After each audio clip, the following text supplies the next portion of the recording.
I find that investors want to be in companies that don't need them. And that's how I would always position my conversations with investors is like, listen, whether or not you want to be in this or not, our success is not going to be dependent on investors giving us money.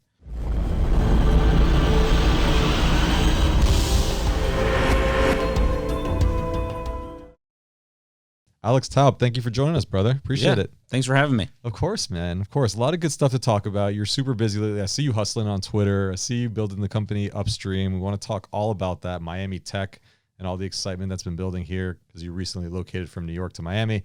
But first, for our listeners, get a quick background on you and how you got started in tech in the first place. Grew up in New York, Yep. Manhattan, on the Upper West Side. Always interested in technology. Straight out of school, I joined a startup called Aviary. It's like a photo editing company. I remember that app, yeah. So I did that from 2010, 2012. And then they end up getting acquired by Adobe, but I left before that happened. And I joined a company called Dwolla. It was a payment startup based in Iowa. And I didn't live in Iowa. Ben Milne? Ben Milne, yeah. Milne, yeah. Sorry. I don't know if it was Milne or Milne. I never actually asked him. I always read it like Milne or something. Yeah, but so I ended up running the New York office with my eventual co-founder, Michael Schoenfeld. And we ran the API side. So he ran the technical side, I ran the business side. Yep. And early on, Dwolla was trying to build a new payment sort of network. But the real popular use case was Bitcoin. So when we joined, I think Bitcoin was like $4. And it was basically Coinbase before Coinbase was Coinbase. Wow, so I didn't know that. You'd fund your Dwolla account, and then you'd move the money to Mt. Gox or BitInstant or Bitstamp. Interesting. And it was pretty pivotal to things like Silk Road and Mt. Gox and all that stuff. Did you buy some Bitcoin at the time? Had some Bitcoin, spent some Bitcoin on stupid stuff. Of course, everybody did. Bought Nick tickets with Bitcoin at one point. Oh, yeah. That are probably going to end up being the most expensive tickets of all time.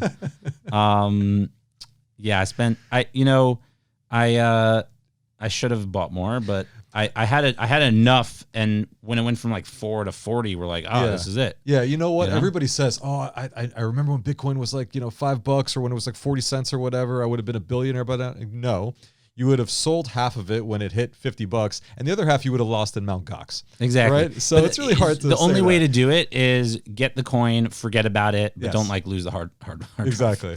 That would have been the only way to keep it. Yep. But so ended up doing that from 2012 2014. Then left in 2014 with Michael, my co-founder. We ended up starting a company called SocialRank, social media analytics product. Yep. So the really quick pitch was like brands and agencies and celebrities have spent the last decade plus building up these big social audiences, but they really had no idea who their followers really were. Mm-hmm. So we wanted to build a really easy way like for them to sort of slice and dice their followers by location and interest and keywords and influence and all that stuff. Ended up building a profitable business. Got to like 100K in MRR. Our customers were the NBA, the NFL, Netflix, Samsung, L'Oreal, The Rock, like blue chip customers. Yeah. But always realized we were dependent. We raised a little bit of money. We raised like $2 million from investors, and we started to realize how dependent we were on Instagram, Twitter, Facebook, etc. Yeah, building on top of other graphs and things like that. Yeah, it's just like there's dependencies for your business, and then there's like killer dependencies, and this was a killer dependency. Right. And every once in a while, they would change the API. So we realized, okay, we got to get profitable because we can't just raise more money.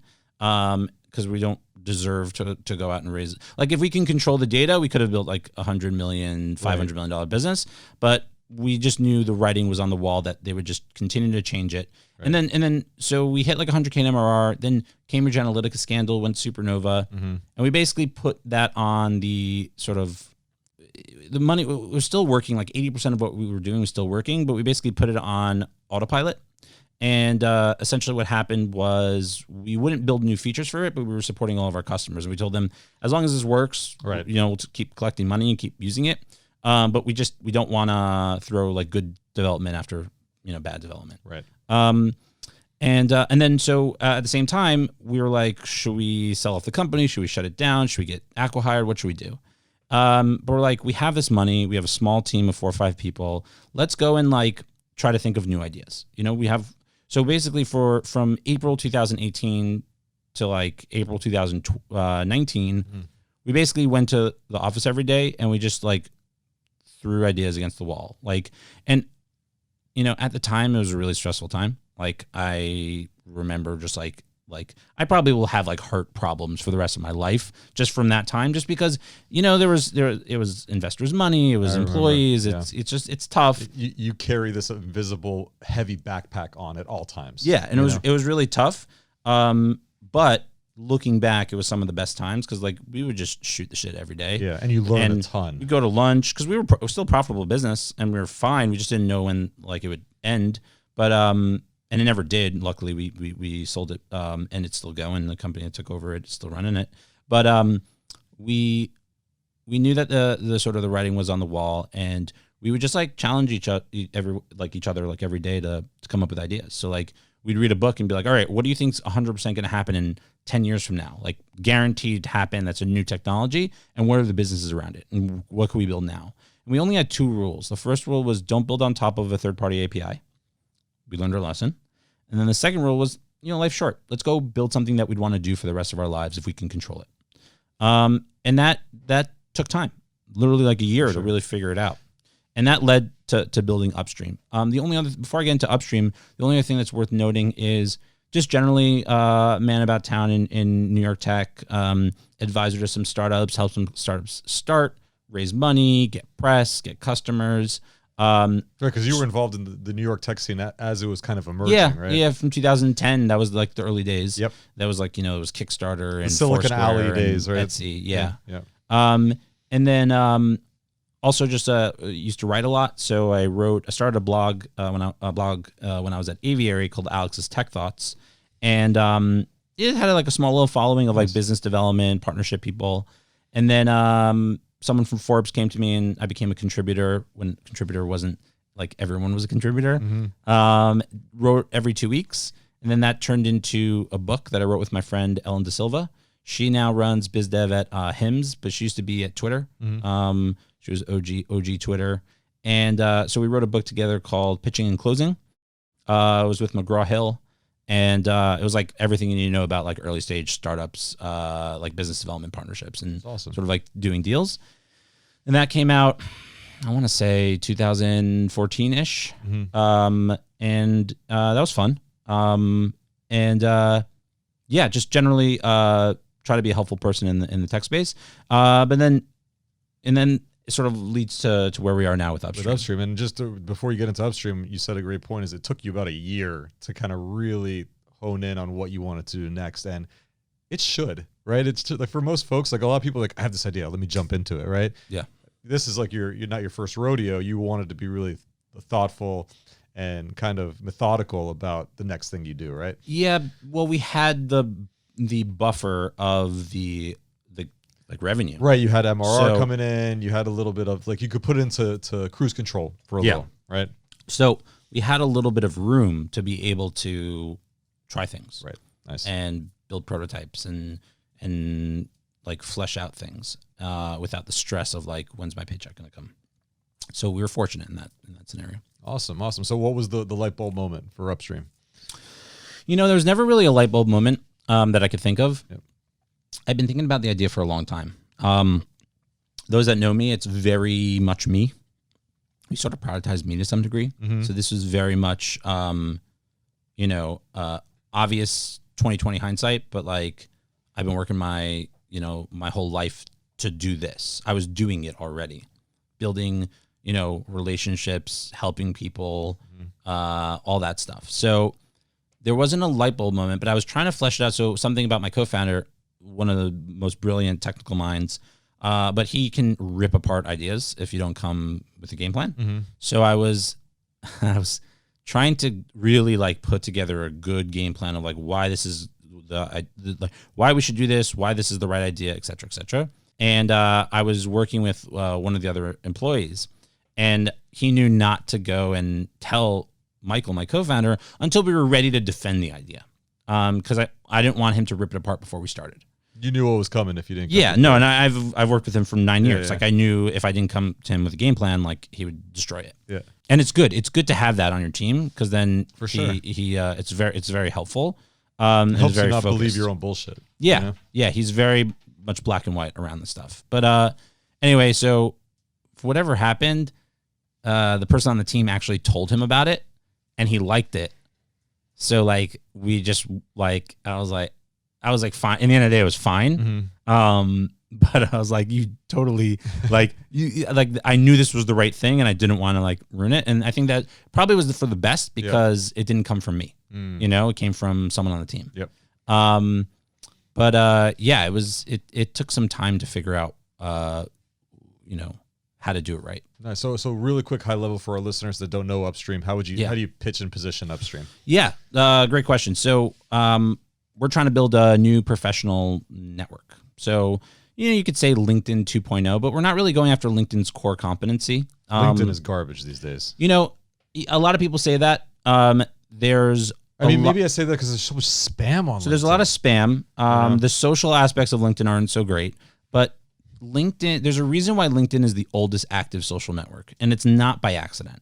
Their core competency, which is the digital resume and the digital Rolodex, is pretty good. Right. And the hiring aspects, which is like how they make their money is through ads and hiring tools. But specifically the digital resume, which is really the core LinkedIn product, is quite good, and there's very little room to build something better there. That's true. And that's what a lot of people mistakenly do is they try to build something better around that. Right. And there's just nothing really better there. It's really the social graph and the spam and all the clutter that really people hate about LinkedIn these days. Not so much the profiles, which you're right is the core product. Yeah. So in terms of what we're doing is we just identified like 3 places that LinkedIn is just dropping the ball where we want to play in. Yep. The first, and this is the product now, is groups. So LinkedIn groups. So the way I'd usually describe us is like, if you know like the company Discord. Sure. Discord, I think it's $8 billion company now. If you understand what they do for gamers, it's basically what we want to do for professionals. So when you think about professional groups, LinkedIn groups is a pretty abysmal product. And anyone who's building a professional like community is doing it on Slack. They're doing it on WhatsApp. They're doing it on Telegram. They're doing it on a handful of places. There's a few up and coming companies. But there's no like... those products aren't built for that. Exactly. Though, right? So like Slack, I love the product. I use it hourly. Right. WhatsApp, love the product. Use it hourly. They're communication products. They're not community products. Right. So like Slack's great for internal communication. Yep. You know, WhatsApp's great to text my sister who lives in Israel, but it's not meant for professional community. Right. So the idea was, okay, let's build a dedicated place for professional community. And we started to dig into these Slack and WhatsApp groups, and we're like, what's interesting that's happening in these that like, you know, we can maybe take and make our own. And we noticed that the number one thing that was happening was what we started to call professional asks. So I'm looking for a part-time CFO. I'm looking for an introduction to Nike. I'm looking for. I said, okay, that's cool. Let's go and take that and build like a dedicated place around sort of giving and getting help. And let's have that be our starting point. It's not going to be everything. It's not going to be the end all and be all, but let's have that be our starting point that we can work off of where, you know, this is a dedicated place around giving and getting help. Right. I need a graphic designer. I need to get a logo done. Exactly. Whatever. So we decided we built a test flight. We launched it June of 2019. And I just went to like 20, 30 friends and I was like, listen, you guys are all asking me for help all the time, which is great. I love helping you. Just post it here. And I'm going to go in and help. Anytime you post something here, I will go in and help. Post as many times as you want.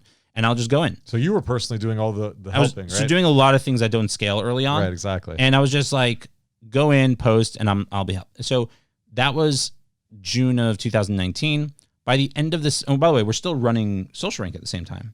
At the end of that summer, so August, September time, we have like 300-ish people in the community. And it's not me just helping anymore. There's people like getting jobs. There's people raising money. There's people doing all amazing different types of things. And we're like, all right, there's something here. You know, there's like my sister was the first person to get a job on the platform. That's awesome. Parents were very happy about that. But it was like, yeah, there's really something here. Yeah. Let's go all in on this. So we said, okay, first we got to get rid of SocialRank. We got to not get rid of it, but we have to find a home for it. Yep. So initially we were going to shut it down, but then all the customers got upset. And we ended up selling it to this company in Canada, great company. And they were sort of like doing similar stuff, but a few years behind, and we had great customers. And I was like, listen, the price point was like, keep this up for 6 to 9 months and you're fine. Right. They're also very lucky. We renewed all their contracts December 2019. Nice. They, you know, some of the customers were Live Nation, Sony Music. I mean, they would have lost them during the pandemic. For sure. They may not renew them right now in this new year, but at least the math worked. Yep. So that happened, and that closed in December of 2019, and then we went full time on it January 2020, and we had about 800 people at that point in the first community, and we took it out of test flight, we put it in the App Store, and we said, okay, let's try to take 2 to 3 communities from Slack or WhatsApp, and then 2 to 3 communities that start from scratch, and let's go and see if we can replicate some of this, like giving and getting help in these other communities. So that was, January, February, March of 2020. COVID starts poking its head, and we're like, okay, this is interesting. This is more serious than I think people think. Yep. And then lockdown happens in March, and we're like, okay, like we start off by letting people post to get jobs and stuff like that. A lot of people lost jobs, but at the same time, we were like, I had this idea around like virtual meeting that I wanted to build into the product, and I actually wanted to do it in like December of 2019, but everyone kept saying push it off. It's not, whatever. I should have listened to my gut, but it was fine. We ended up prioritizing. So the idea was, I'm 33. I've got 2 kids. I used to go to a lot of events in New York. Yep. Didn't have the bandwidth anymore.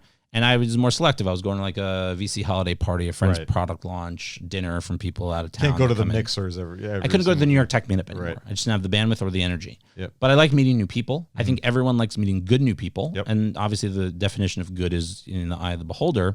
But I just thought that I was sort of like wished I could jump into an app and meet a few people deliberately after I put my kids to bed. And so we ended up deciding to really like pare it down, and it was just really simple. It was a 20-minute event. You got matched up with 4 people for 5 minutes each. It looked like FaceTime, so it felt like you only really FaceTime your friends and your family. Yep. So it felt very intimate. And we ended up doing the first event May 1st, and it was awesome. After we had like 20, 25 friends just come like, hey, give us some feedback on it. Let us know if you like it. Almost every single person was like, when are you doing the next one? This is so much fun. You have to remember, like, May 1st, 2020 was like dark. It was the low point of like human connection in the world. Yep. So then we started rolling it out. We noticed a few things. One was that it was a really great launch pad for new communities. So imagine you're, launching a Miami tech community like I did. You could say, hey, join my Miami tech community, and people may or they may not. But if you say like, hey, I'm doing an event next Thursday and you're going to meet other Miami tech people, come join my community, it creates a sense of urgency. Sure. So we went from about 5 communities to about 50 communities almost overnight. There's a LA tech community, a Miami tech community. There's a business development community, 3 marketing communities, a customer success community. There's industry communities like a healthcare community, a sports business community. So there's all these interesting types of communities. And then what else happened? So that was really cool. Then the other thing is the event was 20 minutes, but we noticed that people were really giving us like half an hour, and we weren't really taking that last 10 minutes. So what we ended up deciding to do was building building in something we called guest speaker, which allowed us to like bring up someone. So the way that it actually is formatted is 10 minutes before the event start, it opened up like an audio lobby. Like a clubhouse looking kind of thing. Yeah, it looks, exactly. Yeah. And then once the clock goes to 0, the host starts the event. It goes video to the host. Yep. And then the host would do the breakouts, and that would be it. So we added that the host can actually bring up a guest speaker and talk to them.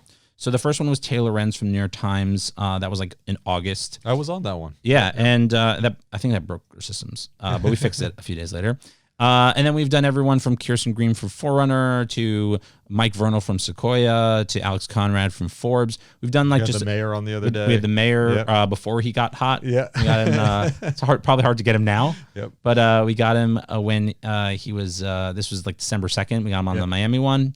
So that really took things off. And then the other thing is we finally launched in October, like at the end of October, of like what we're doing, and we launched a new event format, which was an office hour format. So the events were 20, 30-minute events. These office hours were more like deliberate. I'm I'm 3 slots on Friday from 1 to 110, 110 to 120, 120 to 130, and then people can like deliberately take them. That's cool. And it's been really great. We've been we're a team of 6 now. We just hired 2 new people in the last 2 months, and we're just getting started. I mean, right now it's iOS and Android. Web's coming out sometime in February. So excited about that. And we just have this was just the first piece. So I mentioned there's 3 things, and we can take this conversation any direction you want. Sure. But the 3 things, the first is groups. The second is API. So LinkedIn shut down their API a handful of years ago for good reason. When you think about LinkedIn and their core competency and what they sell developers, they're selling data, which is the data being the profiles, to recruiters. So now if you have an API and developers can come and take out that data, a smart recruiter is going to go to the developer and get it for cheaper. You can just circumvent them. Exactly. Yeah. So they shut down their API for good reason, but I think there's a really amazing API that could be built on top of a platform, like a professional network, a platform.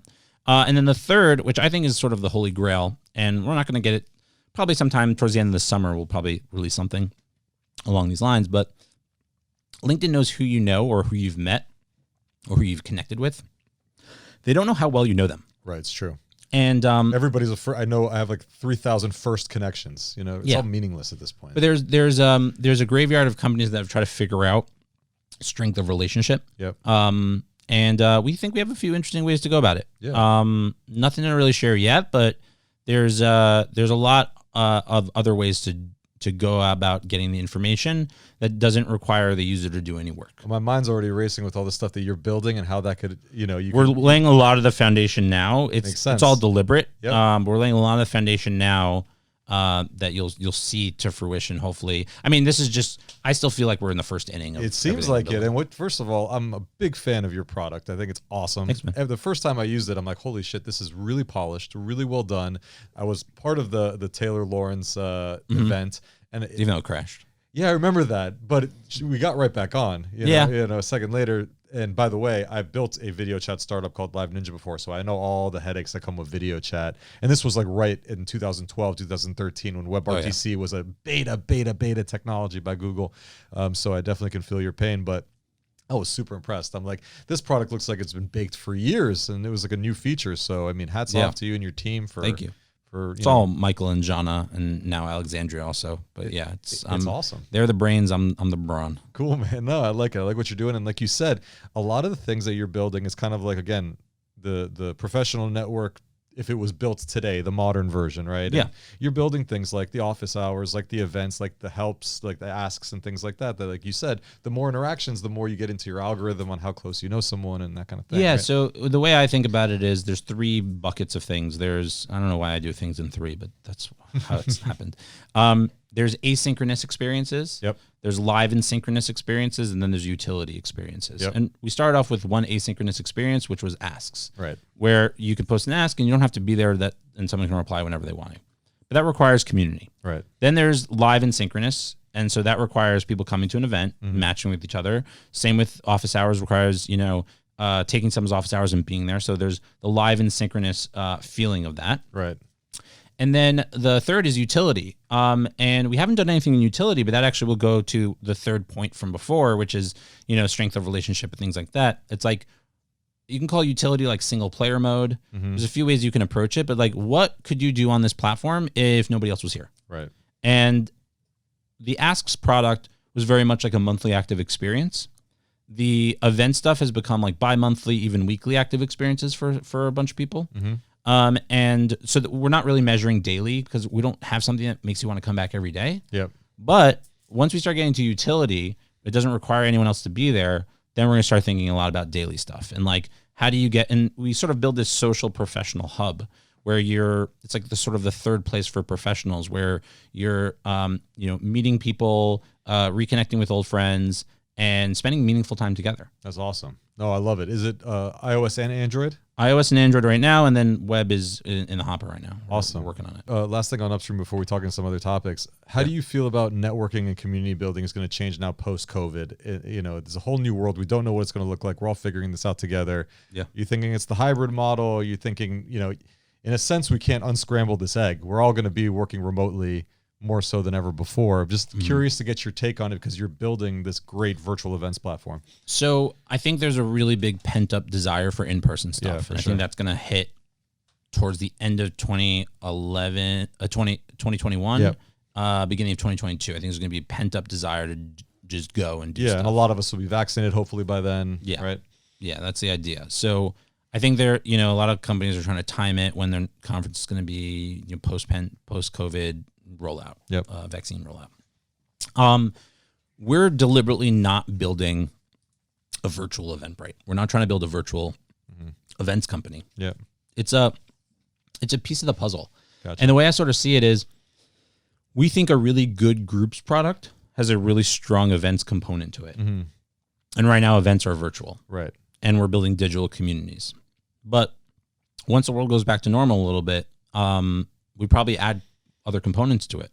But also we want to time some of the utility stuff to come out when we think that virtual events are going to slow down a bit more.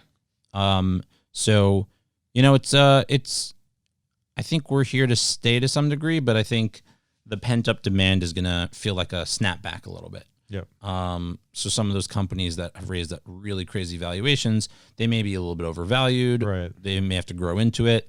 But I do think a hybrid world does exist. Like if you want to show up to an event that's supposed to be in Chicago, is there a good virtual way to show up to that event?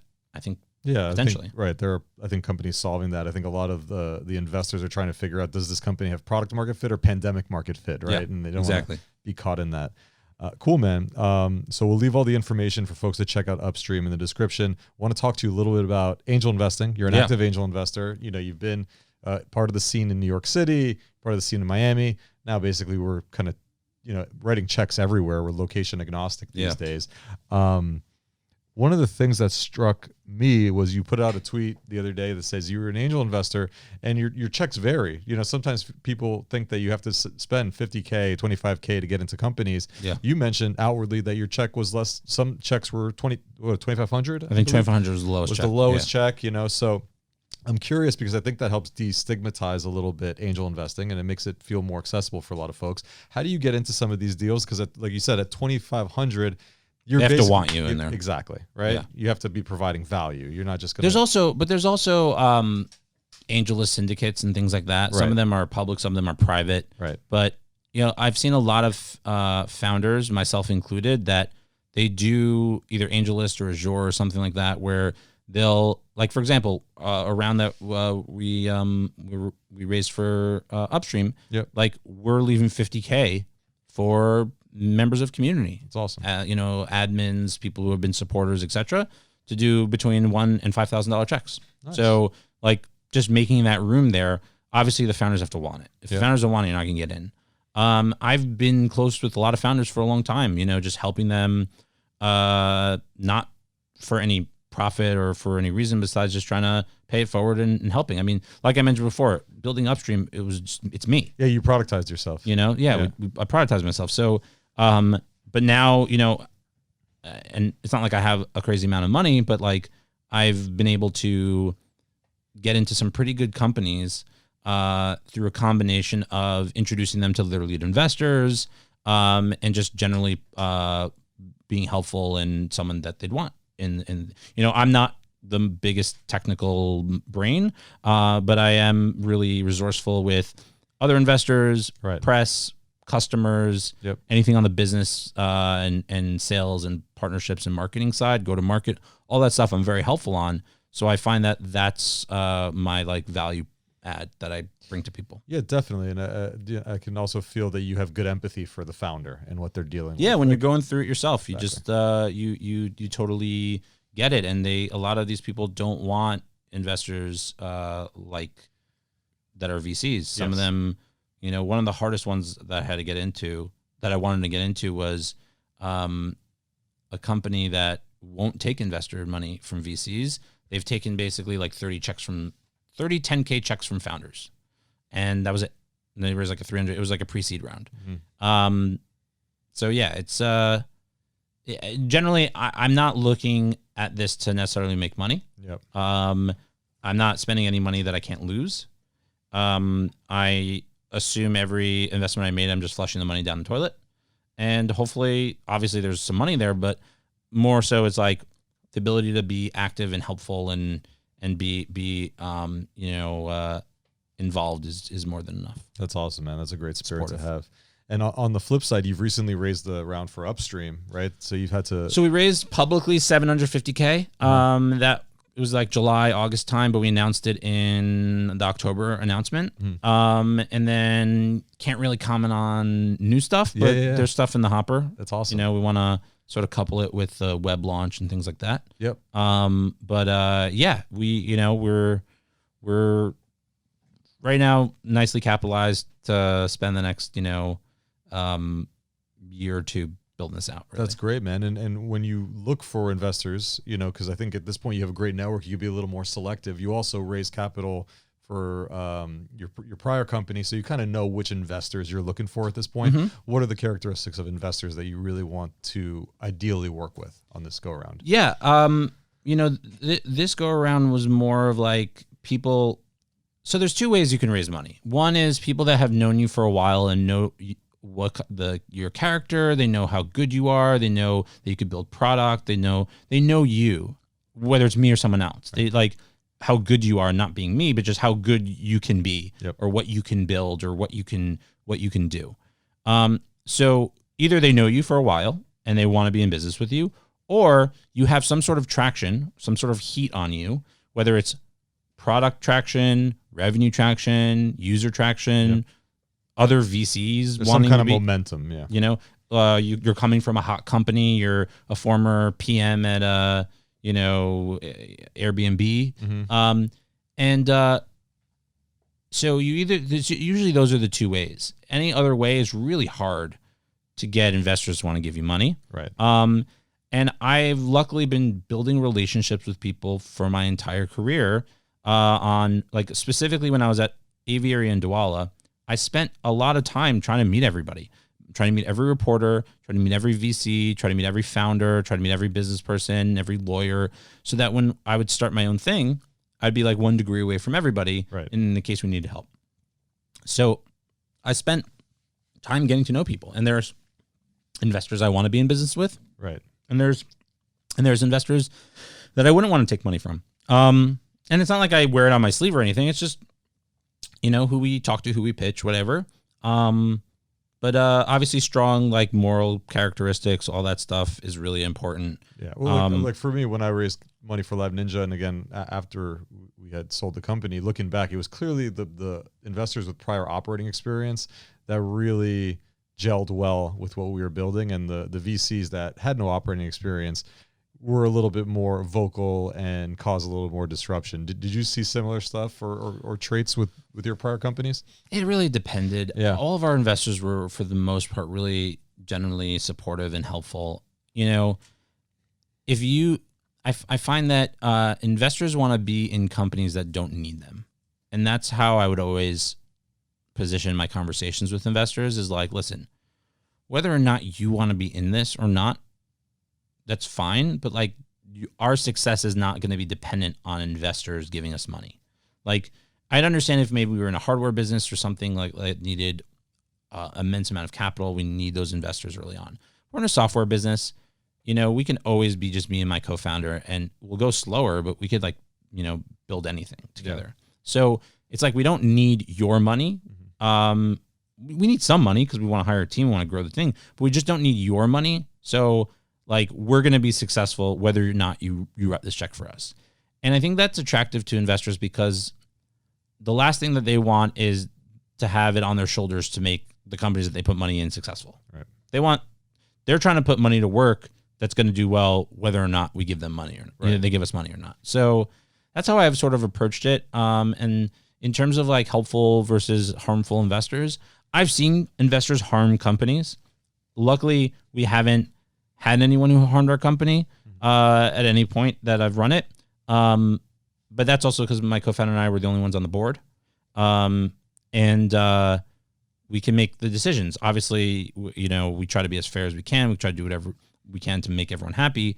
But we had nobody who could like sort of undercut us or give us headaches in that regard. Yeah, that's good, especially when you keep the board just you and your co-founder. I think that's ideal. I remember I raised $4 million and we got into a Series A, and I had 5 board members and 2 observers on the board. Yeah, and that's just a lot of cooks at the kitchen. It's a lot. Yeah, and it got complicated. So again, the show's called Lessons Via Leaders, so we like to kind of hit on some themes and some lessons that you've learned over the years. Is there any particular like piece of advice that you've heard over the years being in New York or here, or you got from a mentor that's really stuck with you? Yeah, I feel like there's a lot. I think, I had a really special relationship with my boss at Aviary. Well, I had a few bosses, Paul, Michael, and then Avi. But Avi, the founder, sort of took me a little bit under his wing, and every other week or every week, we used to have like something called founder lessons.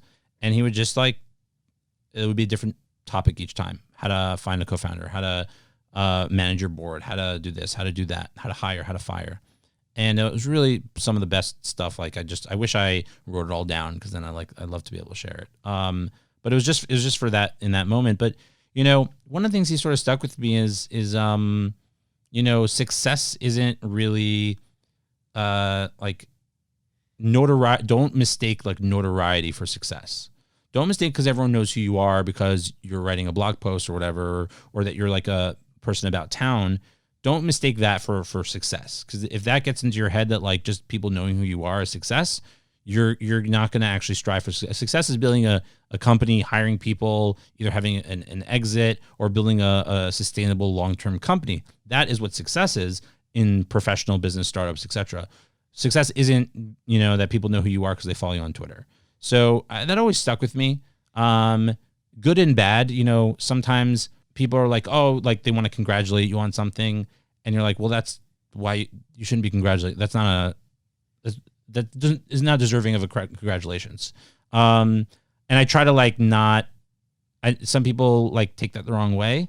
That like, a lot of people say, oh, congrats on your fundraiser. Yeah, this fundraising or that. is really, when it's you're like, the entrepreneur. Dude, the clock just started. Exactly. It's like one of the quotes that I heard that I really like is congratulating an entrepreneur for raising money is like congratulating a chef for buying the ingredients. Yeah. You still got to cook a fucking meal. Or like someone buying a house and now they have like a mortgage, Exactly. Like it's tough. Yeah. It's a lot of weight. Yeah. So, I don't know, that has stuck with me probably out of all things. I think about that a lot. Yeah, awesome, man. And how about when it comes to building a community and engaged user base? You've had experience with both. You've built the community in the New York tech scene. You're now building community on Upstream. You're a community guy. It's clear. Yeah. How do you feel about building communities? What makes a great community? I never really thought of myself as a community person, but obviously now I really am. I find that a lot of people use the word community now a little bit too much. And like, if people are not interacting with each other in your community, then you don't have a community. Right. If you're just like, this is my community of like followers, right? If they're not interacting with each other directly and communicating and meeting each other and building relationships, then you don't actually have a community. So I think the word gets thrown around a lot. People mistaking like an audience for community, and community I think is a very specific thing. And there's a few people who talk about it in the right way, like Greg Eisenberg, who actually just moved here into Miami. He's on, I think, like Surfside area. He's really great at that stuff. He really gets it, and a handful of others. But that to me is the thing that's going around the most right now, is like mislabeling what community really is. Right. It's self-sustaining also, that if you were to remove yourself from the equation, the community would still be thriving and interacting from each other. You don't have to moderate the community.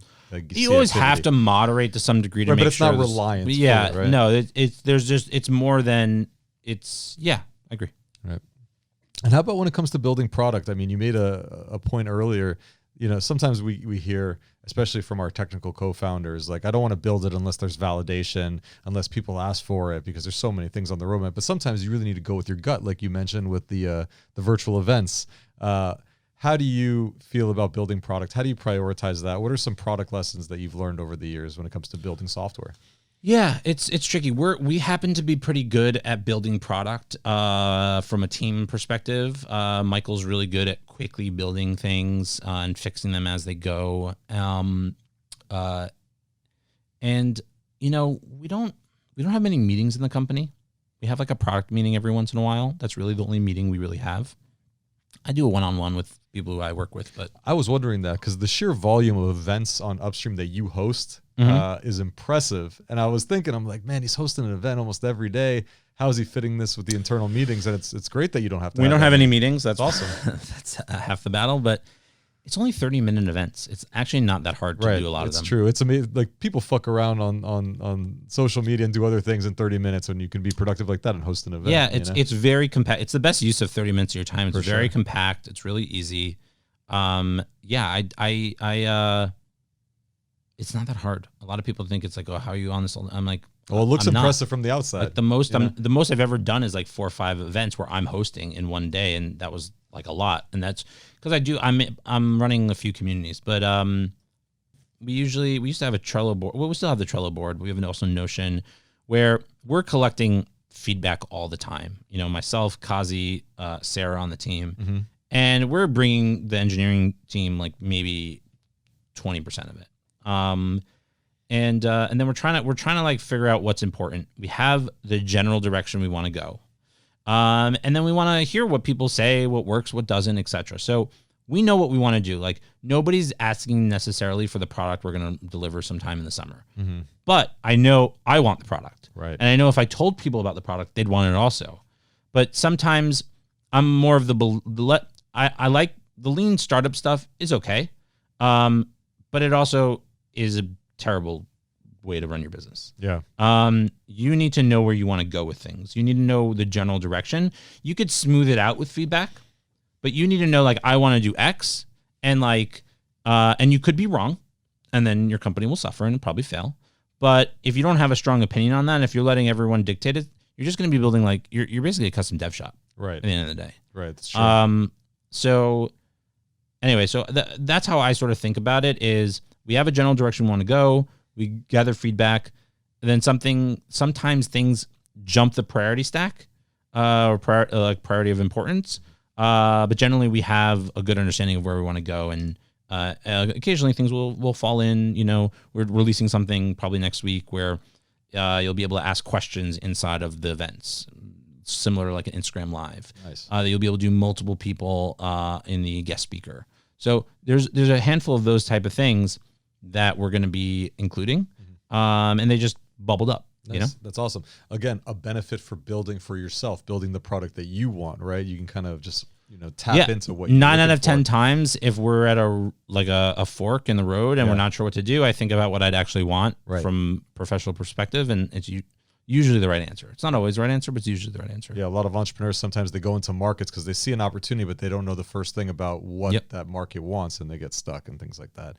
I want to talk a little bit about Miami Tech because you recently moved here. I've lived here my entire life. I want to get your take on what you've seen as you moved here. I'm sure you've come down, visited many times over the years. Did you ever get a sense over the years about the tech scene down here, or was it more so just for personal stuff? And you left? So we would come usually in the winter. Yep. My wife, myself, and my 2 daughters. Although one's just only 1 year old, so she's never been until recently. Okay. But we always like coming here. Always when we went here, we'd be like, it's so cheap compared to New York. Why are we not living here? Why are we not moving here? We always like look at like places when we were here just visiting. And then we were here in February on vacation for like 2 weeks almost. And then when we got back to New York in March and whatever, it was like, whoa, the pandemic. And then I think a lot of the recency bias was like, because we were recently here, we enjoyed it. We had the same questions we always ask ourselves. Why it was February, so weather was great. Yeah, it was just amazing. Yeah. And so we ended up, so COVID hit, we're home, we get COVID, we get the antibodies about a month later, and we're talking April time now, end of April. And we're like, all right, this thing's pretty bad. Most people don't realize how bad it is yet. It's going to get much worse in the winter. Look at like the Spanish flu, things like that. It was even worse than that. There was always just one wave. It never went down. But we're like, and school was off. My daughter was on Zoom. It was a disaster. God bless the teachers, but like it was a disaster. Tough, yeah. And we're like, she needs to be in school. And It's going to be terrible in the winter. We're in like a box in Manhattan. So we ended up getting out of our lease, signing a lease down here, basically sight unseen. Awesome. My wife's boss lived here and she checked it out for us, but she couldn't even go in, but we're like done. And we made a decision. So it had no tech ramifications. I just thought like, all right, we're in this thing for a while. It's a place to camp out for a little bit. So we signed a 1-year lease. Yep. We didn't own anything in Manhattan. And so we moved down here. And only in the last 45 days has the tech Miami thing been bubbling up. Right. Since like the beginning of December. So it wasn't really a thing until very recently. And now it's accelerated really fast. I get texts every day from people being like, what's the deal? Is this real? Should we consider it? And I tell people, yeah, like we already renewed our lease till July 2022. Mm-hmm. So we're here for another year and a half at least. And my daughter's going to go to school next year, kindergarten. If she makes friends, we meet some of the parents. Pandemic sort of subsides. We start to be able to socialize a little bit, and we like it. We might stay longer. Can't guarantee it yet, but we're here for some time. And I think we could build Upstream anywhere. But now it's great. I mean, in the last month, I've seen more friends than I did in the last year in person. I'm socially distanced and everything, but like I've been seeing people come down, and it's been pretty amazing. So I think there's like a 2-year period right now that Miami Tech has an opportunity to attract people, and I think then the after that things will go back to a little bit normal, and the question will be, can you retain people here? Right.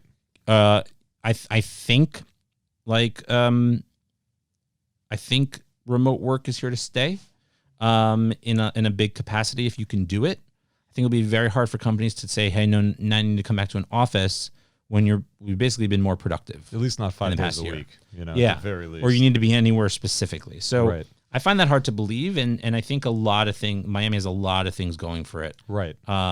Besides the mayor and good people. But so far, everyone's been very welcoming. Yep. And that's really nice. And I think there's a big opportunity. Yeah, definitely. I think it's shifted the conversation. It's not just a benefit for Miami. It's a benefit for a lot of different places. Is you start the conversation as where do I want to live versus where do I have to live, right, for work. And then, my take is obviously Miami's going to be at the top of the list in a lot of those conversations because of all the benefits.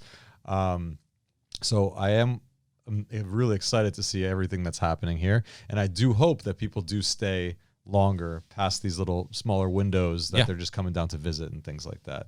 For sure.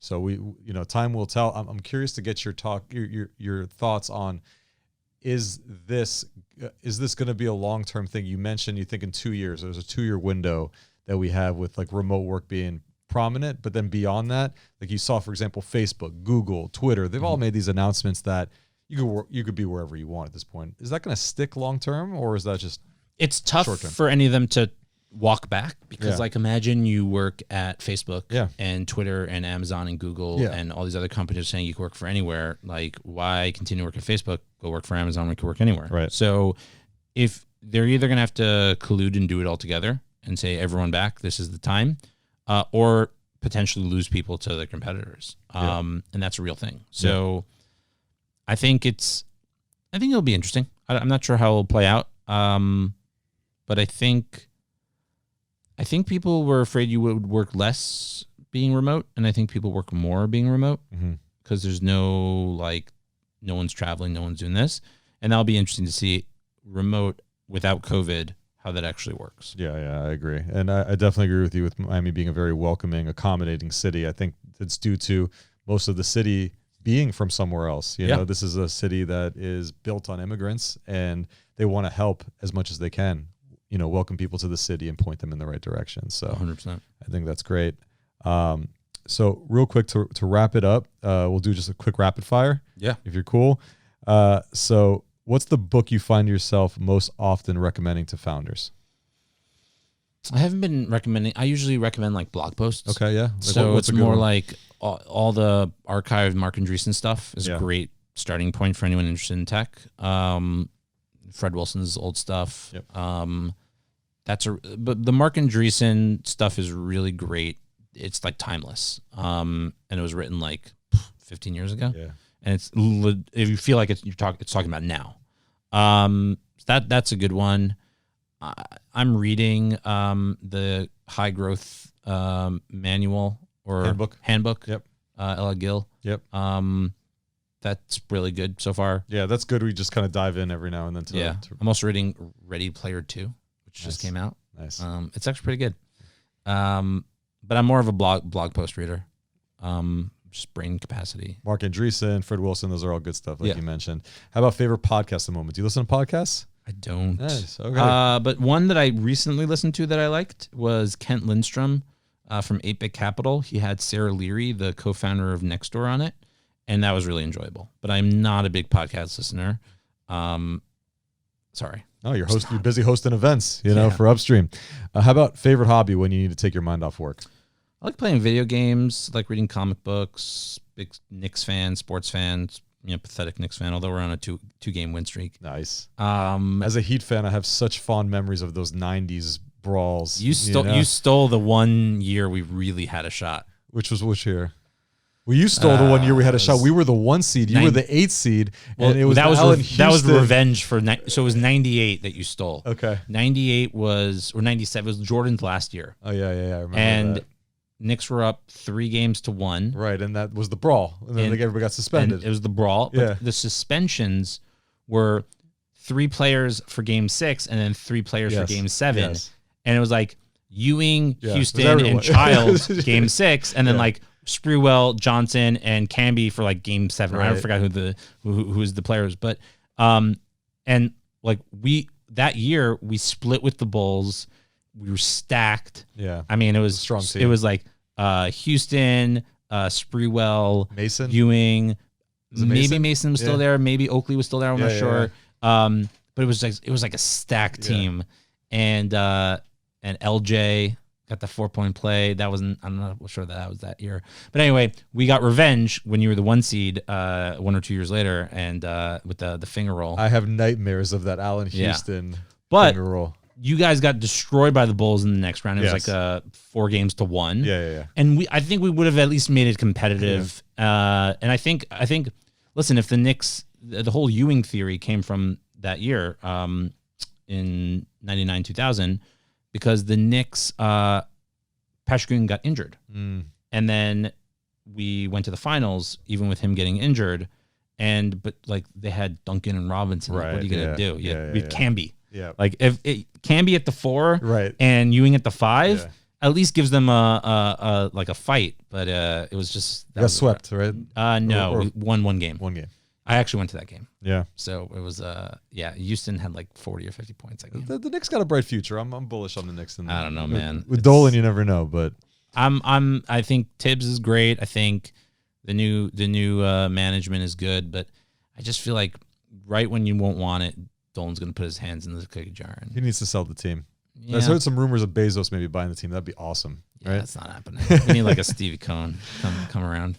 Favorite TV show or of all time or something I'm watching right now? Top 3, just like what's like some of your favorite shows? Could be all time, could be one right now. I'm in the middle of watching season 5 of The Expanse. Okay. On Amazon. Quite a good show. It's a great sci-fi show that got canceled after season 3, and Jeff Bezos was personally a really big fan, and he actually ended up buying the show, and it's on Amazon Prime now. Nice. So they're in season 5 right now. It's like they're going week by week. One of my favorite shows of all time was The OA on Netflix. Oh, I know that's love The OA season 1, season 2. I still believe season 3 is going to come, even though they said they canceled it. I'm like a weird believer. That was the one where the dance and all that. Yeah, thing? Yeah, I remember that show. Season 2, it was like one of my favorite seasons. And then OG shows, I'd say Lost was one of my favorite shows. Lost, awesome. Of all time. Strong show. Really big fan. Such a fan that like in 2010, my wife, my mother and sister and we flew for the penultimate episode. We got tickets to the penultimate episode in Los Angeles. Yeah. There was a concert for the music, and then they watched the second to last episode with all the actors. And they sold a few tickets, and we flew out. Wow, that's awesome. Just to go see it. And that was actually the best episode, because the final episode wasn't so great, but the second to last episode was about the mythology and stuff like that. It was really good. Right. So that was one of my favorites. Yeah, we could talk for an hour about know. Lost and what that ending meant and all that stuff. It was such a good show back in the day. Favorite cheat meal? What's the big cheat meal you're going for? I feel like every day is a cheat meal. I like sushi. I like Italian, like pasta, pizza. I like a good steak. A lot of good spots for that here in Yeah. Miami. All right, and favorite thing about being an entrepreneur and working on Upstream? I think every day is different. You know, every day you're gonna find yourself a different. I've crazy ADD, so it's like Same. every day is a little bit different. Every day is a different challenge. I'm most excited not just as an entrepreneur, but like the whole idea of Upstream. There's just so much opportunity. There's so many different things we can do. So that thing excites me the most. That's awesome. Out of everything is like just the sheer amount of potential. Yeah, you set a great foundation. Now it's just about what you build, right? Yeah. Cool. Where can folks find you and get in touch? What's the best way? AJT on Twitter. And I'm Alex at upstreamapp.com. So people can email me or just go download Upstream and apply to one of the communities, and you'll probably see me at an event. Very cool. Very cool. I'll drop all of Alex's info in the description so you can check him out. You can also check out Upstream. I highly recommend it. And thank you, Alex, for joining us, man. No, thanks for having me.